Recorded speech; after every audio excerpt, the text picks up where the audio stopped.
Sunod na natin yung Lucas 8:16-18. Ang talinghaga tungkol sa ilaw.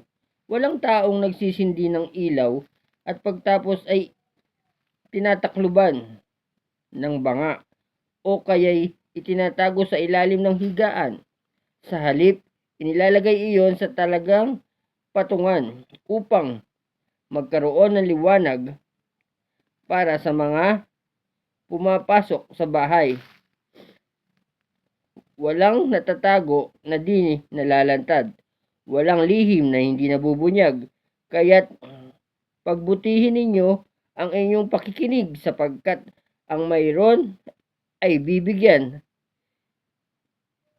Ang mayroon ay bibigyan pa, ngunit ang wala ay aalisin pati ang inaakala niyang nasa kanya.